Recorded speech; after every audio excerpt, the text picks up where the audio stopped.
That's how you succeed in business, is you do the right thing. It's how you succeed in life. You do the right thing. I'm going to give up something today. I'm going to live like no one else so that later I can live and give like no one else.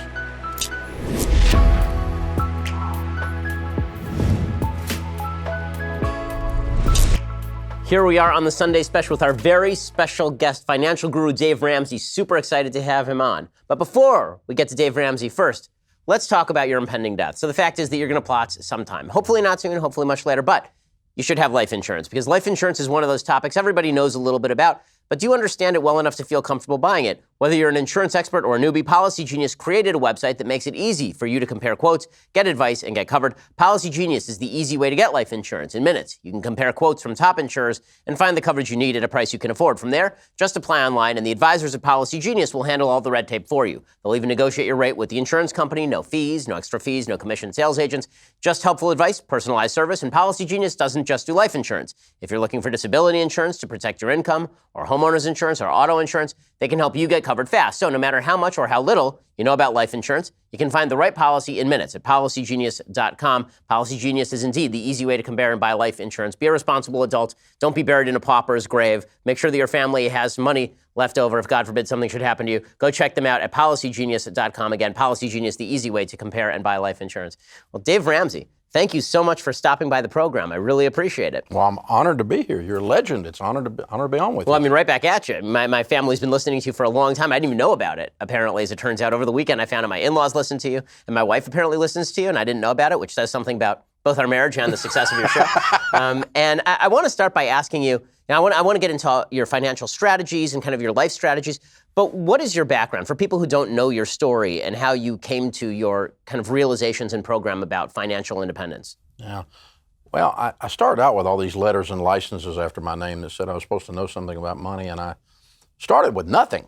And we ended up with about $4 million worth of real estate by the time we were 26. And back in the 80s, I was making a couple of hundred a year, which neighborhood I grew up in, we called that rich because of starting from nothing. And but I was stupid. I had borrowed too much money, and I spent the next 2.5 years of my life losing everything we owned. Too much debt. And I got a PhD in DUMB. We got the chance to start over with a brand new baby and a toddler and a marriage hanging on by a thread. And so kind of pierced through the academics and through the lens of faith and through the lens of common sense, found really common sense money stuff, and we started doing it ourselves. And that was 30 years ago. Maybe you can explicate some of the baby steps that you use, because I know so many people who have had serious debt problems and have been attempting to get out of those, who have used the steps that you talk about. So what are some of those steps that you talk about? What we figured out was that personal finance, I kept trying to fix it with the math, because I'm a math nerd. And then I finally figured out it wasn't a math problem. It was a me problem. The guy in my mirror is the problem. If I can get that guy to behave, he can be skinny and rich, but he's got issues. And so I figured out he needs a clear path and basic financial planning / mixed in with a little common sense to make some gumbo. We came up with an idea that, hey, do this first, then do this, real clear, and don't deviate from it. And lots of people did it, and it worked. And we called it the baby steps, because you can do anything if you just take a step at a time. Baby step 1's $1,000. Quickly save a little starter emergency fund. 2 is knock off all your debt, except your home, using the debt snowball, listing them smallest to largest, attack them in that order. 3 is an emergency fund. Go back to that 1,000, raise it up to a fully funded grandma's rainy day fund, 3 to 6 months of expenses. So now you're sitting with $15,000, $20,000 and no debt except your house. Now you can breathe. That's a foundation. And then you start your investing into your retirement, kids' college, and pay off your house early. Typical millionaire pays off their home in about 10.2 years. And then you're set up for baby step 7, which is just build wealth and be outrageously generous. So I want to talk about some of those ideas, because there's a lot there. And as you say, a lot of that is psychological as opposed to monetary. So when I first heard about your program, and I've talked to a lot, as I say, a lot of people who have used your program, there are a couple things that jumped out at me, because I too am kind of a math-minded guy. The first one was when you talk about the debt snowball, you start with small to large, you list all the debts and you say, okay, if you've got a $200 debt, pay that one off first, and build up to the big debt. And I'm sitting there going, okay, well, if you have a $200 debt at 2% interest and a $10,000 debt at 10% interest, why not start with the one with the high interest rate? It's mathematical blasphemy. It really is. For a nerd like me, it's like fingernails down a chalkboard. We're doing it wrong, We're doing it wrong. But the thing is, if you go to the why and you sweat and you drink water and you don't eat white bread and you gain weight, you will quit. And the same thing getting out of debt. You need some quick encouragement. You need to go, this might work. And then you pay off another one, you go, well, this might work. Then you pay off another one, you're like, get the neighbor in here. This might work. Hey, baby, come over here. Look at this. We paid. And you start to get this thing happening. It's called hope. And you actually believe it's going to happen. And so, and what happens is the more people get excited, the more they believe, the deeper they'll sacrifice, and the faster they get out. And so this debt snowball thing, even though it's, it's a paradox, even though that it works.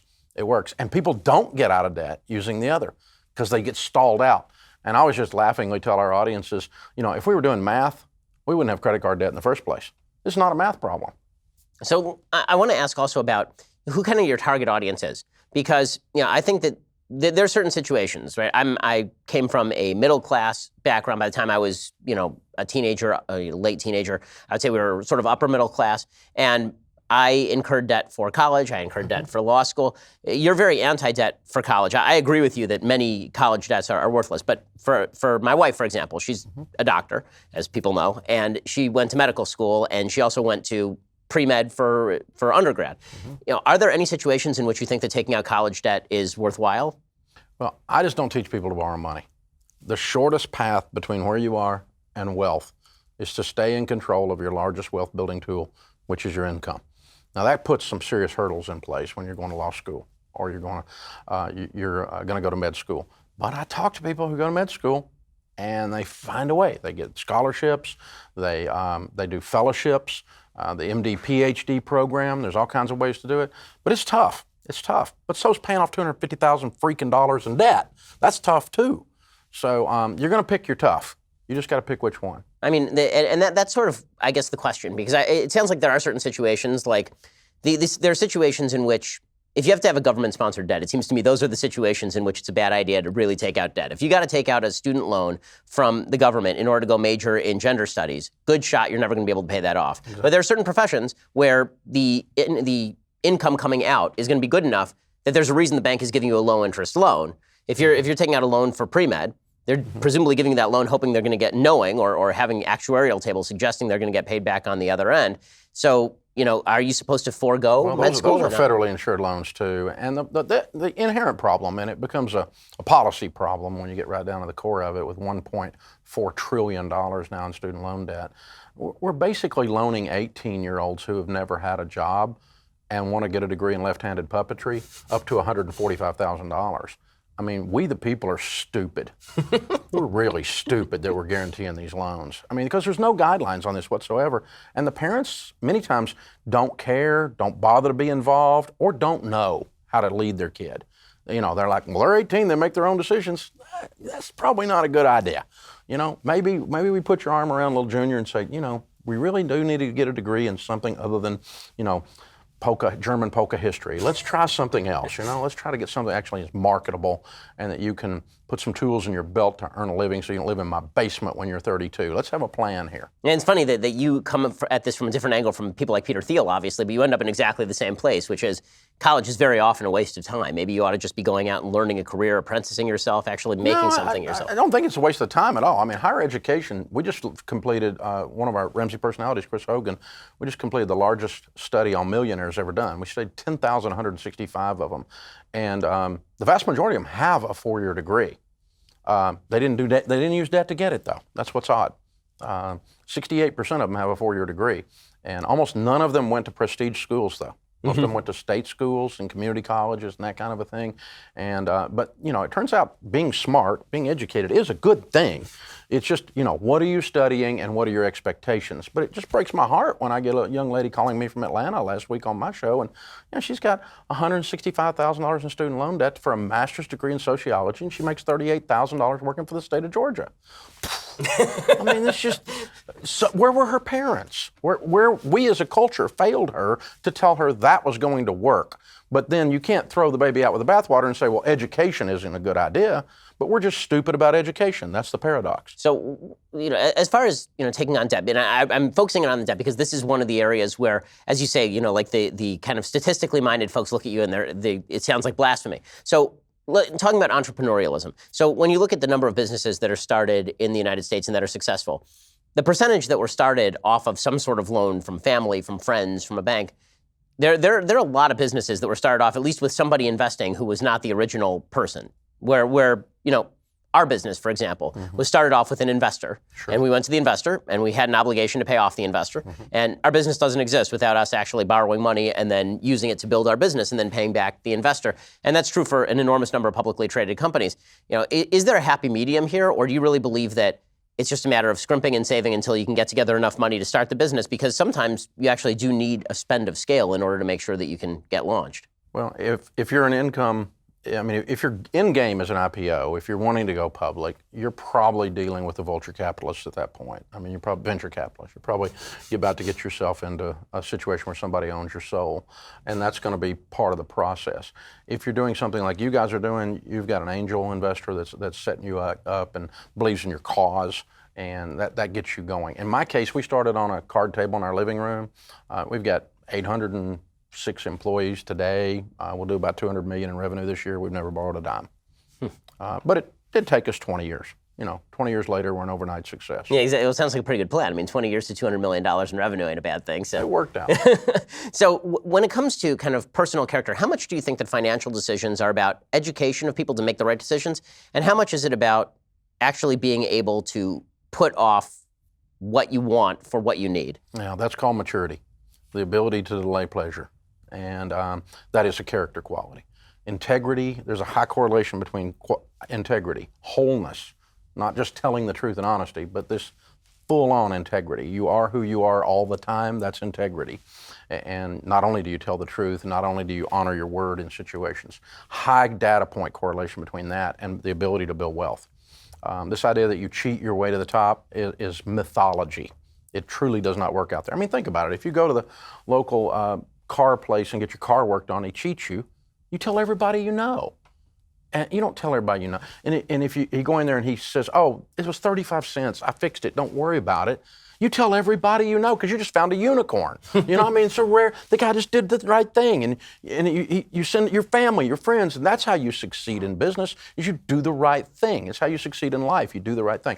Integrity, the ability to delay pleasure, the ability to say, I'm going to give up something today. I'm going to live like no one else so that later I can live and give like no one else. That's the way we say it on the show. One of the things that I think is so fascinating about your approach is that it is an approach that is driven by personal responsibility. So much of what's going on in the country, in politics generally, is driven by precisely the opposite attitude. So you're smart. You stay away from politics. I'm in politics full time. And it seems like politicians make bank off of basically telling people that nothing they do is their own responsibility and that everything that is wrong in their life can be blamed on outside forces. In America, how much of what's bad in people's life do you think can generally be blamed on the decisions they make, and how much can be blamed on outside forces, if you had to balance that out? Well, I think you can be born into a situation where you don't, you're in. I grew up in a neighborhood where people said stuff like, the little man can't get ahead. It was a victim mentality. Blue collar thing, it's like, the union will take care of you. The government will take care of you. I sure hope we can elect a president or a congressman will take care of us, because the little man just can't get ahead on his own. And is that a reality? Yeah, if you think it is. If you think you can or you think you can't, you're right, Henry Ford said, And so there's a reality to this. And so the belief is the real privilege. It's not the skin color and it's not the socioeconomic thing. It's the belief in the culture you come out of. I grew up in Tennessee, and we're a hillbilly culture. My family's Scotch-Irish. And proud hillbillies of the best kind, and an interesting bunch. They'll fight you for their freedoms, and yet sometimes they'll adopt that victim mentality. And a whole bunch of those folks. JD did a nice book, Hillbilly Elegy, that indicated that probably that's a bunch of us are who elected Trump. But it was all that he was a little bit Reagan-esque in that it's up to you. I'll just make it where you can win. Mm-hmm. I'll do it for you. And there's a different message there in that ideology. But, the problem is if you start to believe someone else is going to fix your life, whoever it is, your employer, your mommy, the president, the Congress, you're screwed. Yeah, well, this is one of the things I really fear because I am seeing it rise on both the left and the right. There's this sort of new right-wing populist movement that suggests, okay, well, all the problems that you're having in life, you didn't get married because you couldn't afford it. And it's like, well, maybe you should have made some different decisions. And single motherhood is not a financial decision. It's not that you got pregnant out of wedlock because you couldn't afford it. Now, the classic studies are that 97% of the 30-year-olds that graduated from high school, before they got married, and got married before they had a kid. That's all they did. High school, and they did it in the right order, in other words. 97% are above the poverty level. Almost everyone below the poverty level somehow got that out of order. They got pregnant before they got out of school. They got pregnant before married. They got married before they got out of school. They got it out of order. It's the success order. All kinds of data points on that. It's statistical evidence. And it's not a political statement. It's just, this is the proper way to live your life. Turns out morals have implication. Character has implications. So in a second, I do want to ask you about what's happened, because it feels like there's been a decline in both happiness, and I've attributed that to a decline in virtue and religion. I want to see kind of your perception of that in just one second. First, let's talk about your healthcare program. So I have some good news. If you missed the deadline to sign up for healthcare insurance, or more importantly, if you signed up for a plan you're just not that happy with, you still have a choice. It's called Medi-Share. Medi-Share is a Christian healthcare sharing program. They've been around for 25 years. They have more than 400,000 members now around the country. And get this, over the years, Medi-Share members have shared over $2 billion of each other's medical bills, so they could help share your needs as well. Best of all, you could save a lot of money with Medi-Share. The typical savings for a family is about $500 a month. Your savings could be more, they could be less, but think about what you could do with that extra money every month. So if you think you're stuck with a high-cost health plan that doesn't have much to offer, think again. You can join Medi-Share anytime, so just call them today and check it out. Just head over to Medishare.com/Ben or call 844-61-BIBLE to find out more. There's no pressure. They are super easy to talk to. Find out how much you could save, why Medi-Share is really popular. I've talked to the folks over there, really nice folks, Christian folks. Go to Medishare.com/Ben. That's MEDI, share.com/Ben, or call 844-61-BIBLE for more information. Again, that's 844-61-BIBLE, 844-61-BIBLE, or Medishare.com/Ben, 844-61-BIBLE. Go check them out. So I want to talk about some of the aspects of virtue that you're talking about, because I fully agree with this. I think that the supposed crisis that we're having in terms of happiness, the rise in the opioid epidemic, although some of that is due to bad diagnoses and people being given medical opioids and all of that, the rise in suicide, the rise in single motherhood, that in the end, these are mostly personal problems. These are people making bad decisions, and they're making bad decisions because they've been taught by society, by the government, by the culture, that if you make a bad decision, it's not really your fault. And that the beginning of wisdom is recognizing that it's probably your fault. Mm-hmm. Where do you think where did things start to fall apart? Or do you think things are really not that falling apart? It's strange. There's pockets that are falling apart, and there's sometimes a malaise or a fog over some things, but then there's entire segments of the population that are booming like never before. They're in the best years of their life right now, and maybe did even under Obama. They had the best years of their life. But we share a book in our faiths, and my Christian faith, your Jewish faith, the book of Proverbs, the book of wisdom. And all throughout the book of wisdom, the fool is juxtaposed with the wise. The wise does this, the fool does this.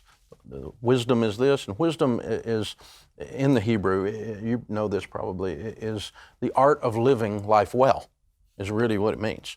And that's what we've lost, is wisdom. Not knowledge, but we've lost wisdom, as juxtaposed with the fool. And if you read through Proverbs, you go, well, I've done that, I'm a fool. I've done that, so I'm going to quit doing that. So I'm going to be wise. In the house of the wise are stores of choice food and oil, but a foolish man devours all he has. If you spend everything you make, you're a fool. Fool, I've done that. And then when I quit doing that and actually saved money, I had some money in the house of the wise. It's remarkable, isn't it? And so the art of living life well, and when you start to believe that if I plant corn, I'm going to get corn, if I'm going to reap what I sow, if I'm going to live in a cause and effect world where I actually can impact my own destiny, there's variables around me, there's isms. There's racism and sexism and baldism. There are people that won't let me do stuff because I'm bald. Hadn't been a bald president elected since television. Go look that one up. It's interesting.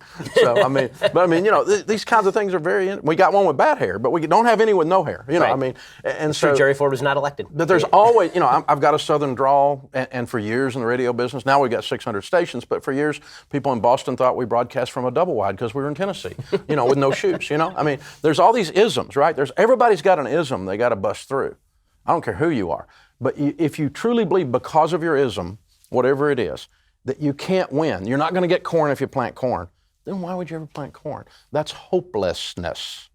And that's the path of the fool. Yeah, the way that I've put it on my own show is that I root for reality because there's nothing else to root for. There's a lot of folks out there who are rooting against reality. And you see this not only in politics, but you see it in culture, just the general thing where people look at their life and they go, X or Y isn't fair. Here's a person who's really rich, and I'm not really rich, and that's unfair. And you see politicians say this without any solution. They just sort of put it out there, and this is their actual talking point. You say, okay, well, let's assume for a second that that is unfair, and that if you were God, you would even all that out. You're not God. You're not evening all that out. And even if you would even all that out, it wouldn't result exactly in what you want here. So maybe you should stop fighting reality and deal with reality instead. Actually, wealth equality is unfair because effort is not equal. Smarts is not equal. I'm not as smart as Bill Gates. He's helped more people than I've helped. And as a result, he has more money. I mean, I haven't changed the world with a computer. He did. I'm not Steve Jobs. I didn't do that. Now, I've made a good bit of money. I've helped a whole bunch of people. But, I was arguing with this lady, liberal lady, and she was mad at me because I had made a lot of money selling books to people, helping them with money.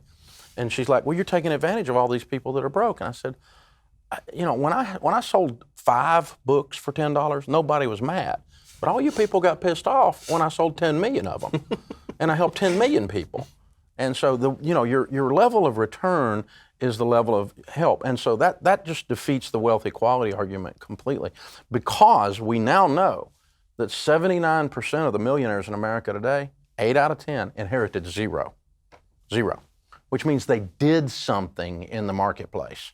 So the American dream is alive and well. I mean, one of the things that I love about your show is that you actually do defend the morality of the free market. And that's something that very few people are willing to do in this day and age. It's all about the shortcomings of the free market, income inequality, the idea that people are being exploited. And it seems like they're coming from this perspective that even basic elements of life, the intelligent gaps, this should be somehow rectified. And you see this they'll use Bill Gates as an example. How is there a Bill Gates in this country who's worth this much money, and then you'll see somebody who's worth no money? And, you say, well, he's contributed more. And they say, well, but that wasn't his choice. He was smarter, right? He was smarter. He grew up better.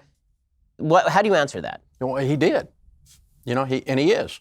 And George Clooney's prettier than me. So, I mean, so what? Deal with it. I mean, this is your hand, play your hand. And we had a leadership event. We did our Entree Leadership event last summer and got to spend some time with Condoleezza Rice. And she grew up in a segregated neighborhood outside of Birmingham. And she was talking about coming out of that segregated neighborhood to become Secretary of State. She's brilliant and brilliant lady. And she said, my parents told me my whole life, it doesn't matter where I'm coming from, and what matters is where you're going. And you just decide that's what we're going to do. But that has to all the way back to do with this thing called hope and this belief that if I plant corn, I shouldn't be shocked if I get corn. And if I plant nothing, I can't gripe about the farmer who planted corn and was out there toiling to kill the weeds and in the hot sun. Meanwhile, I'm standing over here watching the guy, and then I go, well, it's not fair that he's got some corn. I mean, I wonder if some of the complaints that are cropping up, particularly among young people, and I speak a lot on college campuses where there are a lot of young people who make exactly these complaints, that this is coming as the result of a breakdown in religious community. Because I'm a religious person, you're a religious person. There are a lot of rich people who have been, I've been a lot poorer, I've done well. That's changed, but I've watched the same thing happen to people in my community who I grew up with, and so I know all of them. And so it's a lot harder to be jealous of the guy that you've known and grown up with and who you can go to for help than some random guy on the street who you have no association with. And as we fragment as a community, there's more of a feeling of, well, maybe that guy owes me money, as opposed to, well, I've known my next door neighbor my entire life. We go to the same church or the same synagogue. Mm-hmm. The one area of equality that matters more than any, we are equal, which is we are all equal before God, right? God sees us all exactly the same. With that breakdown, I'm wondering if maybe that's what's caused a lot of the feeling of dispossession. Well, and it's also, contributes to racism, also contributes to arguments between religion.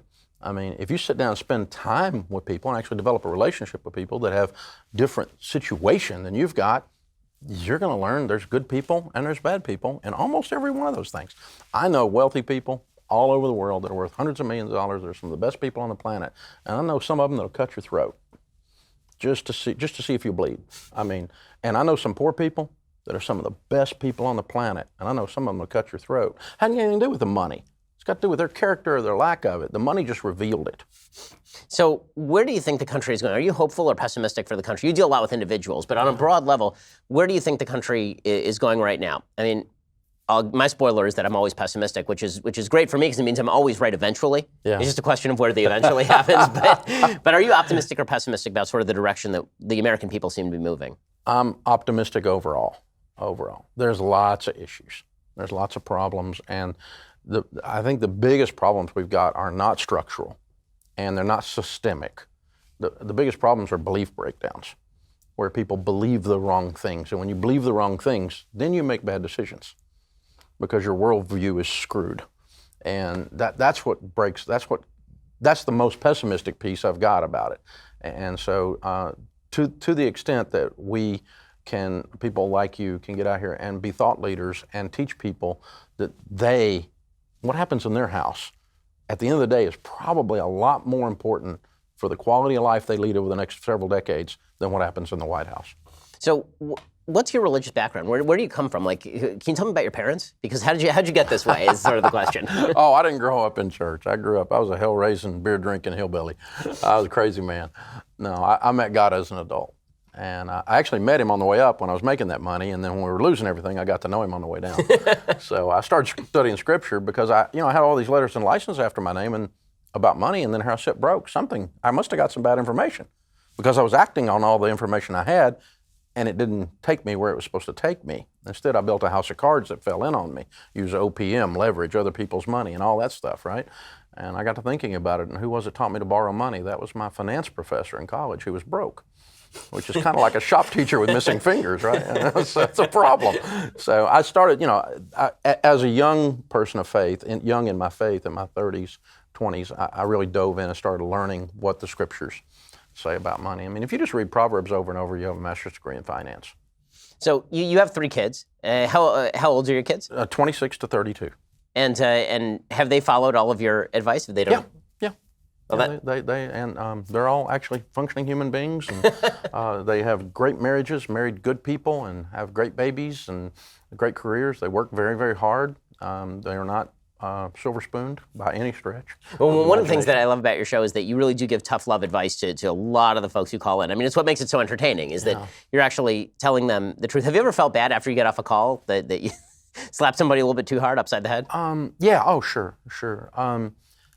But typically, what I've learned to do, in the past more than, in recent years, I've gotten better at it. I mean, because I can judge. What I used to do is I would just hit everybody the same, and that's not fair if somebody joined our tribe 3 weeks ago. They've got a different set of knowledge, so I can't hold them to the same level of account.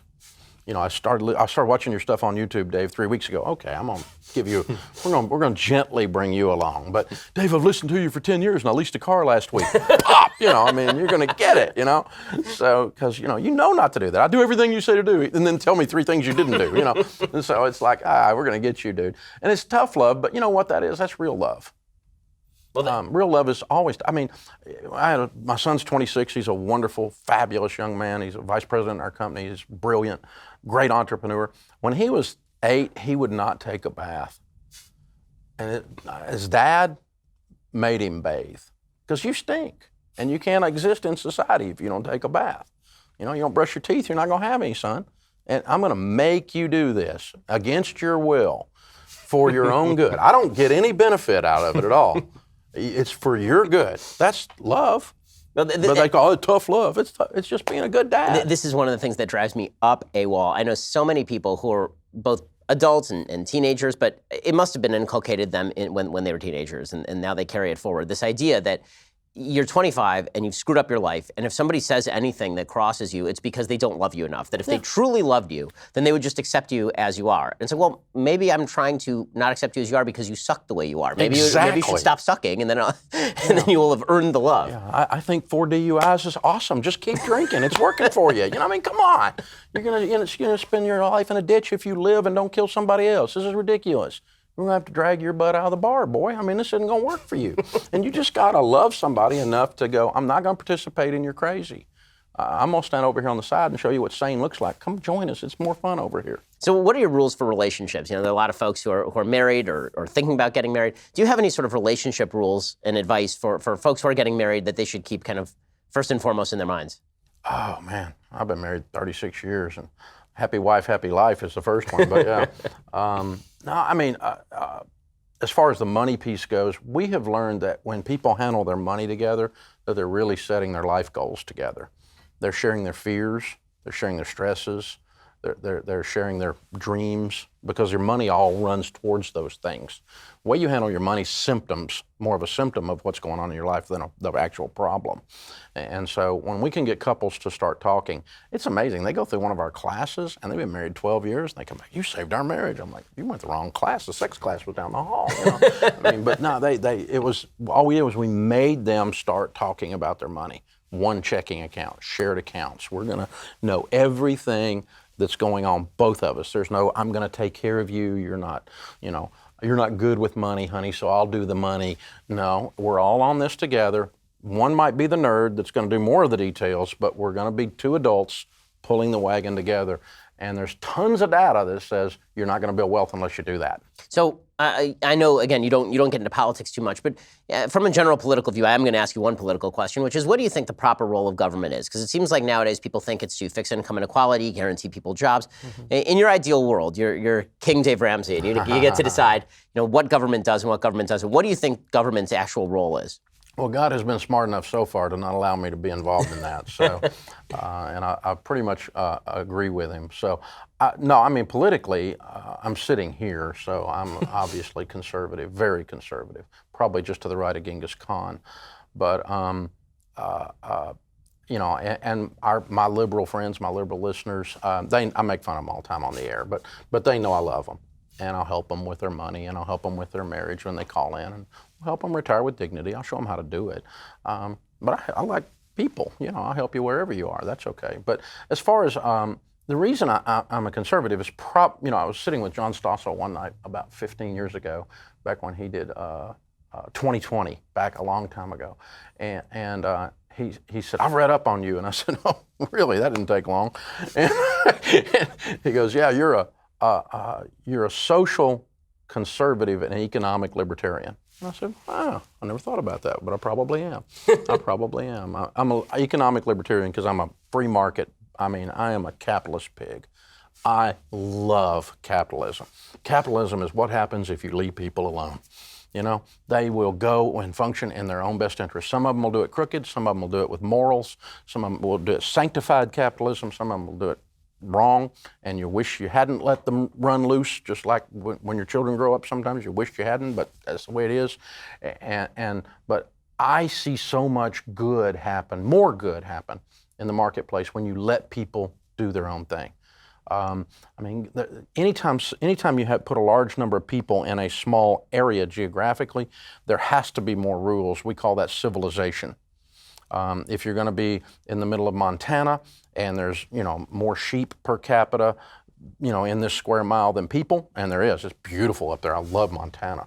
And but you don't need you can just walk around with a gun on your hip and you can just shoot it if you want to, But if you do that right here in the middle of LA, you'll not only go to jail, but you'll endanger people. So we call that most of the city, actually. But, that's, legally, but the point is more people, you have to have more rules. And government is the same way. And so I love the old systems of government. I'm an old guy, so, highways and take care of the military and a bunch of this other stuff, they were just trying to engineer votes. And they should be out of all of those businesses. So, yeah, if you made me king, there'd be a whole bunch of folks unemployed that used to work for the federal government very quickly, because I'd just do away with a bunch of it. But I'm not going to be king, so you're safe. It's okay.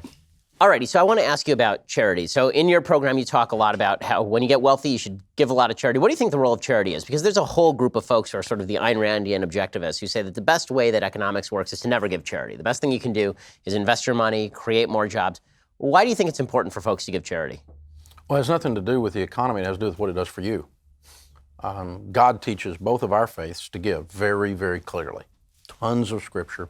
The Talmud, the Old Testament, what we Christians would call it, and in the New Testament as well. Tons. So why would a loving God suggest that you give money? It has nothing to do with economics. Your synagogue does not need your money. My church does not need my money. They're going to be fine, I promise. So that's not what it's about.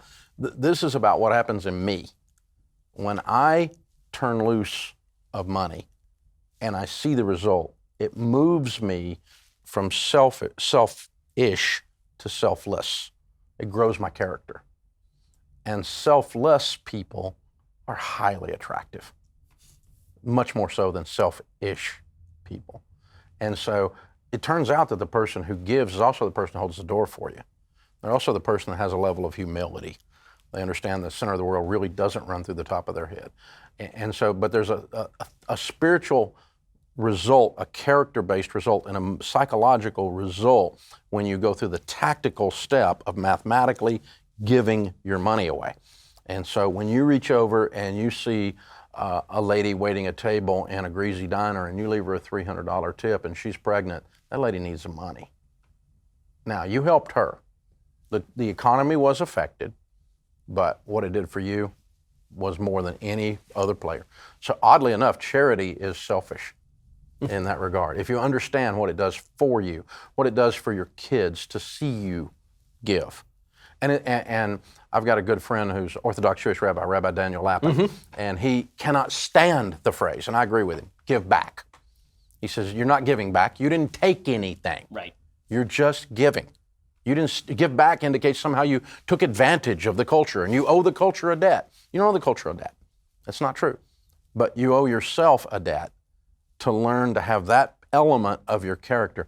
But because people who give are always grateful people, they're more humble, and they're more selfless, and they're highly attractive people. They're who you want your kids to be. They're who you want to be when you grow up, you know? That's who I want to be. I meet those old men, those old women, they got those beautiful faces, you know?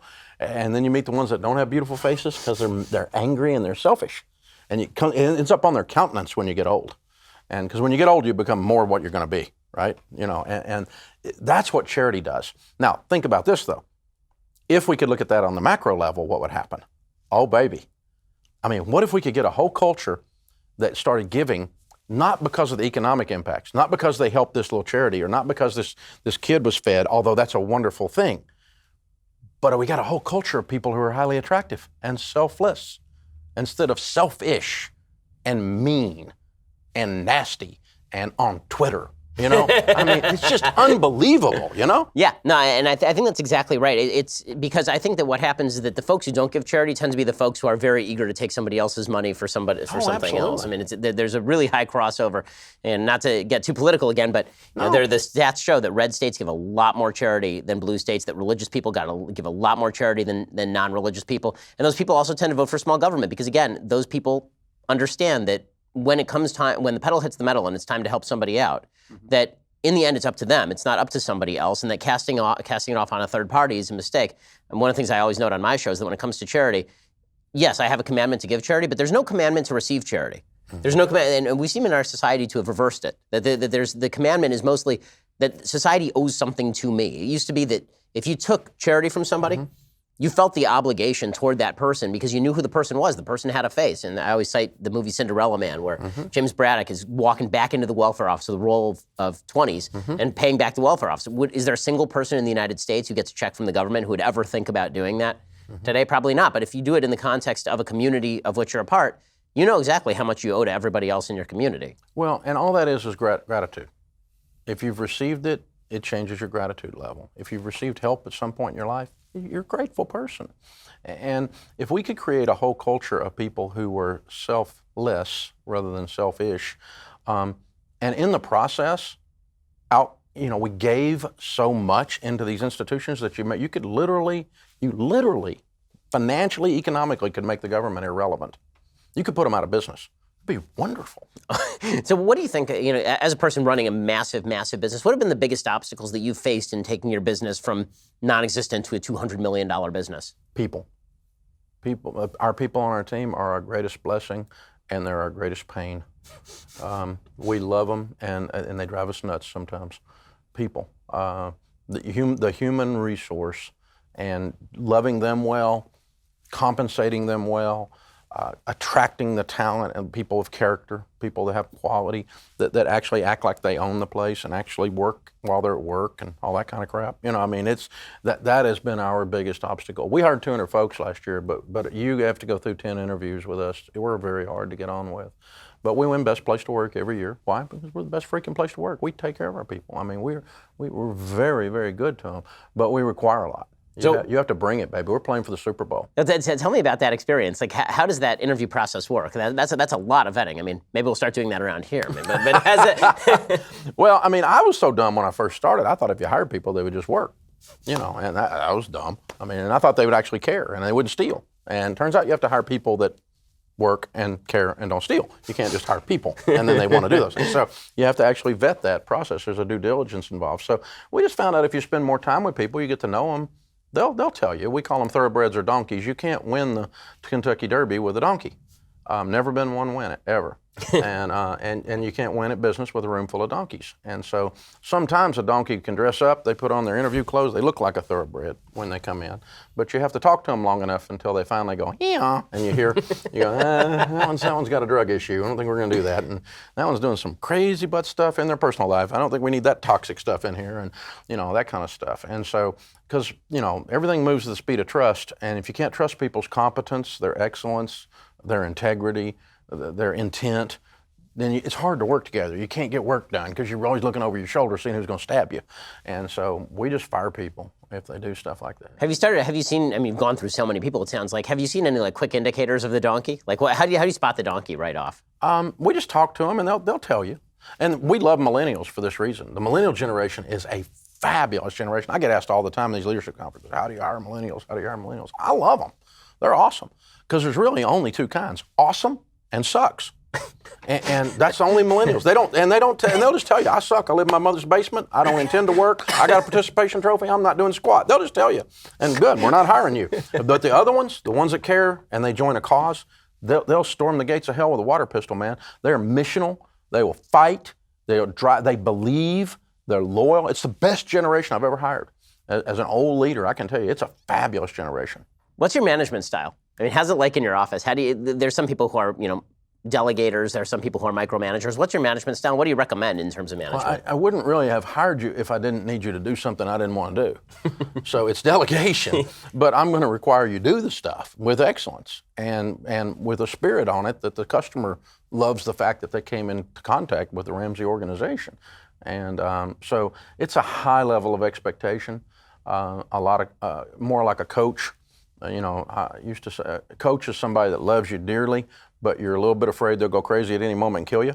You know, that's probably me. You know, it's that scene from Patton where he goes in and yells at the soldier and he leaves and his adjutant says to him, you know, they don't know when you're joking. Generally, he says it's not important for them to know. It's only important for me to know. Well, I'm not unkind. I don't yell and scream or anything like that. It's not, but I mean, it's you're gonna do the stuff. Because that's what we're all here for. And this place is bigger than any one of us. And so you're going to get your work done. And if you don't, then, you know, we'll set you free in Jesus' name. There's stuff you can do. Well, I mean, this does seem to be the commonality between all the good managers that I've ever seen, is that it's all about hiring the right person and leaving them alone. That if you have to intervene with the person too much, then you're a bad manager and you're a bad hirer. If you have to be in their face all the time, and that's why when I look at presidents, you know, I'm not going to name any names. When you look at presidents and they're constantly shifting staff or they're micromanaging or going over people's heads, that's the mark of a bad business to me. Is somebody who has to have only closely held people who can't delegate out to. You're a control freak then, and so. But you can't if you delegate without being able to trust someone's competence and their integrity. That takes time. If you delegate without doing that, then you're just irresponsible. And we have made the mistake in business and in government. If we just hire someone who's talented and they got a good resume, then we'll just turn them loose. No. We'll walk with you a little bit here. Make sure you know how to do this stuff the way we're doing it. Make sure you really know how to do it, that you're not just got a good resume and so forth. So I'm going to trust your integrity and your competency. And the bigger the job and the more money that's involved, the more customers that are involved, the more that's on the line, the longer that's going to take. So as an advocate of the free market, some of the big questions that have come up recently, one that's obviously starting to take front and center stage, is the question of technology and the idea of a permanent underclass, the idea that there's going to be some sort of IQ dichotomy where people who are smart are going to be able to work and get jobs and everybody else is going to be replaced by technology. Do you see that as a problem in the future, or you think that technology will be more of an aid than a hindrance? No. Technology's both simultaneously in all of our lives a blessing and a curse. And we've got kids whose screen time is blowing their brains up. There's all kinds of problems with their brains with too much screen time. We all, check our inbox and have to keep it clean like we're OCD or something. Guilty, and so on. And yet I can do more. My personal efficiency is way through the roof compared to even 10 years ago. And so it really doesn't require that much brain matter to take advantage of technology. Most people turn on their televisions and sign into Netflix. Most of them are listening to this podcast, and they're figuring out a way to do that at all social strata. And, case in point, the dollars that are flowing into those things, we can see that that's happening. So there's enough gray matter to take advantage of technology, but it's always a blessing and it's always a curse. And, I always think about the story of the guys that used to bring ice blocks and tongs on a wagon and set them in a box called an ice box that was basically a cooler in your kitchen. It didn't have any refrigeration. And then Freon was invented.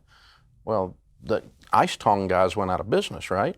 Well, one of them had an ice house in Dallas, Jerry Graham and Jimmy Graham, they called him Uncle Jimmy, and he decided to store bacon and milk and stuff in his ice house, and you could come by and pick it up anytime between the hours of 7 and 11. And he started a little market chain. And the ice business today, by the way, is a $5 billion a year business. And nobody's got tongs. So what does that mean? It means we adapt. Those that are going to win, there's market disruptions, welcome to life.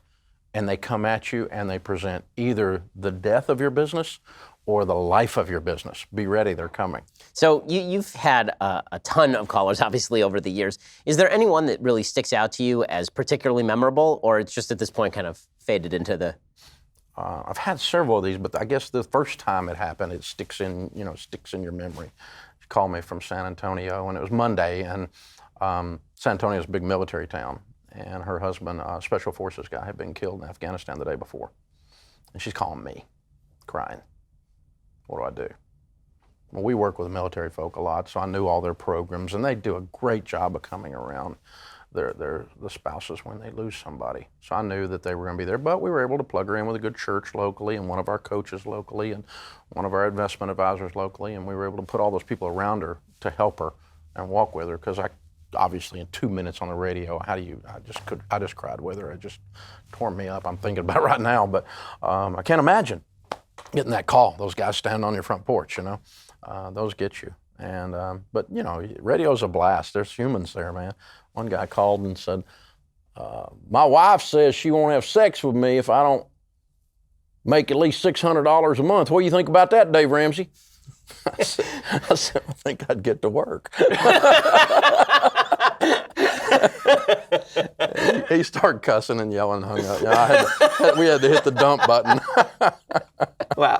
In a second, I want to ask you about, as I sort of referenced vaguely earlier, there's been this debate that's broken out now among people on the right. On one side of the debate, people like me. On the other side, people like Tucker Carlson. We had Tucker on the show, probably a couple of months ago at this point, and Tucker was going on about how America had left the non-college educated man behind, how these people were basically stuck, there was no way to get them forward, and how he actually said in a monologue on Fox News that the free market is just a tool, that we shouldn't see it as a system, we should just see it as a tool, and just like any other tool, we should be able to play with it and do what we want with it and all the rest. And when he was sitting in that chair, one of the things that I said to him is, it seems to me that you've lost the sense of American adventure. Because he said, that why should it be that if you grew up in a small town and your grandparents are buried here and your parents live here, that you should have to pick up and move if there are no jobs in that town? And I said, well, because that is the biblical injunction and has been the nature of adventure-seeking people in all of human history. That was the guarantee of America. But it seems like this is a mindset that's setting in for a lot of folks. I was born here. I should stay here. There's no reason for me to leave. Do you see that as a trend as well? Well, Tucker and I started on Fox Business when it first started together. He's been a friend a long time. I wish he's sitting here so I could insult him in person. That's just hogwash. He needs to get out of Manhattan more. When you walk around the real people out here, some of these little towns are dying, and evil Walmart took over the town, or evil whatever took over the town and ran the little guy out of business. Again, that's a marketplace disruption. There's a great old book, one of John Grisham's books, Painted House. It's fictional, but the story is about cotton picking family, white trash, lower income white trash in Arkansas. And the cousin had enough, got in the truck, got a bus ticket, went to Detroit because they were hiring people to build cars. And he came back a year later with a Yankee wife, right? And driving a new car. And he made more money than the rest of the family put together, putting cars together for Henry Ford.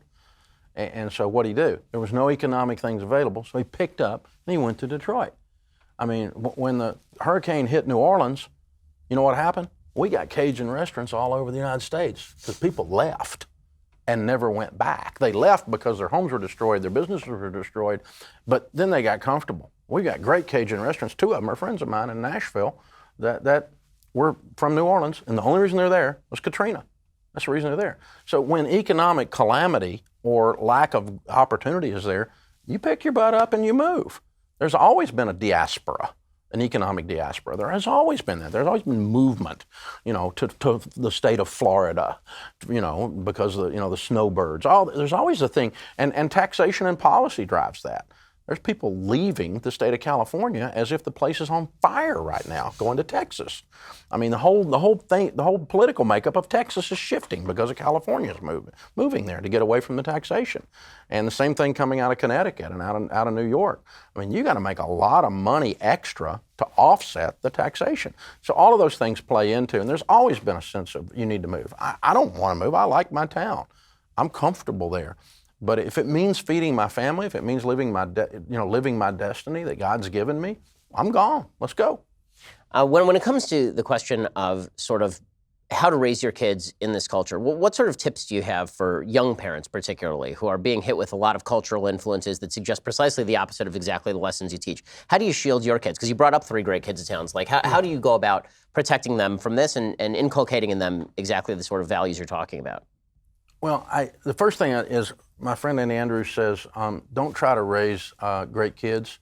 Raise kids that are going to be great adults. And that's a different thing, because great kids are like little Stepford children, and they don't ever embarrass you in the restaurant, and they're always perfect and all this BS. And they're never that way. They'll poop in their diaper right in the middle of the worst possible time and scream in the middle of church. That's kids. That's because they're kids. That's what they do. But what we are going to teach them to do is to have critical thinking skills. And I'm going to be a whole lot more concerned with your character than I am your GPA. I'm going to be a whole lot more concerned with the way you treat your brother or your sister and the way you talk to your mother in my house than I am whether you did a piano recital. And so sometimes we raise the activity level, all the activities we plug our kids into, as a substitute for teaching them character. And we just taught them you can't lie.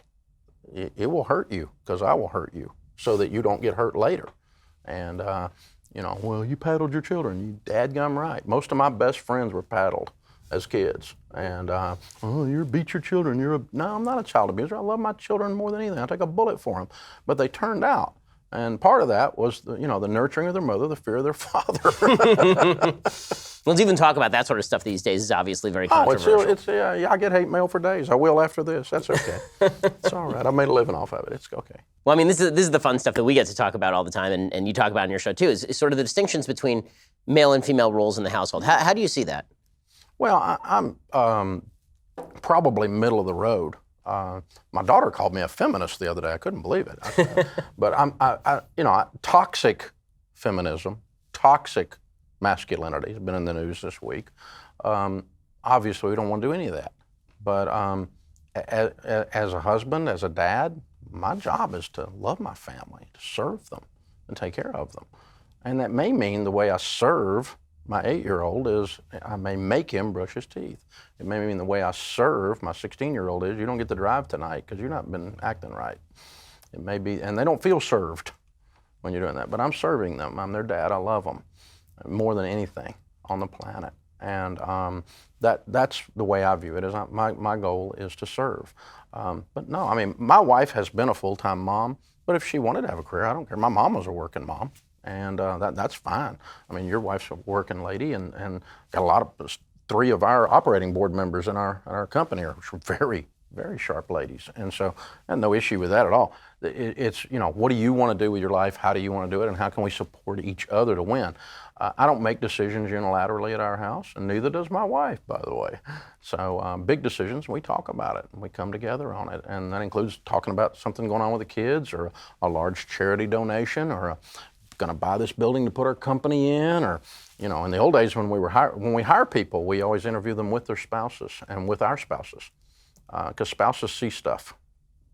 And so that, we just work together. It's a team. So, a lot of the basic values that you talk about, it seems like a lot of folks in the country ideologically do not hold those values. And it seems like they're located in particular states around the coast. Do you think that this is a gap that's bridgeable? Because this is really a concern for me, is that that it's almost 2 separate Americas. It's a group of Americans who take very seriously traditional values and who still think that it's worthwhile to go to church and inculcate those values in their kids.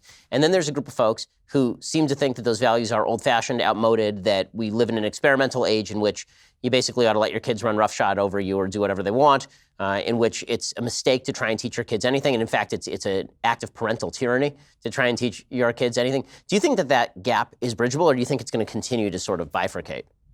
Oh, it probably comes and goes. We kind of went through that in the hippie movement in the 70s. We've gone through it. We went through it a little bit with the Gen Xers. Some of the, quote, skateboard crowd. You remember those guys? That kind of thing. Every generation has to push back and has to pull. But yeah, we're seeing some of the fabric of our culture unravel, some of those values that are basic human things. The loss of civility, though, in the last 36 months, 48 months, has just this political correctness police. You can't say anything that someone doesn't like anymore without them going absolutely bananas. I mean, they'll destroy a teenager's life, whether it's on the right or the left. I mean, the young man that stood up on the left from the school in Florida that there was a shooting, I mean, the right went after that kid and basically just ate him alive. He was a child. I mean, he's a 17-year-old boy. Leave him alone, people. And then this week, the kids from Kentucky with the MAGA hats on, or MAGA hats, or whatever you call it, and all that stuff. But I mean, the one thing you need to understand is these cameras and audio, you can make people say almost anything you want them to say when they finish. And I've had it happen to me a time or two, and in print as well. And so you can't believe what you see on the internet. I know that's shocking.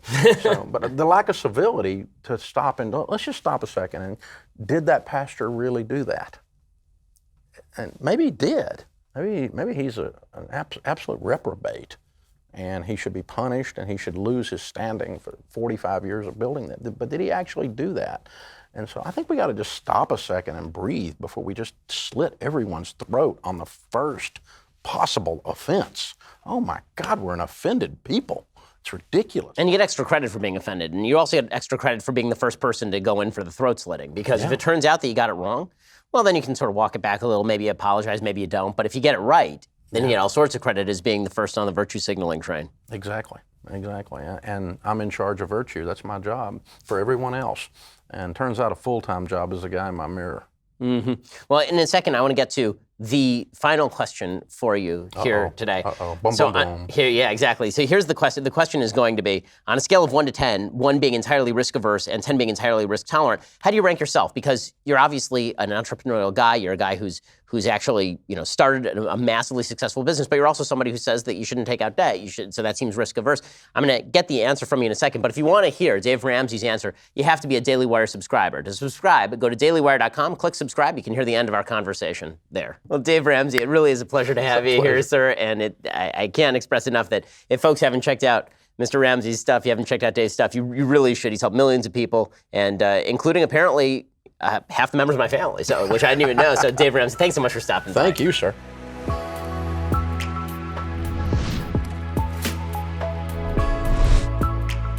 The Ben Shapiro Show Sunday Special is produced by Jonathan Hay, executive producer Jeremy Boring, associate producer Mathis Glover, edited by Donovan Fowler. Audio is mixed by Dylan Cates. Hair and makeup is by Jesua Olvera. Title graphics by Cynthia Angulo. The Ben Shapiro Show Sunday Special is a Daily Wire production. Copyright Daily Wire 2019.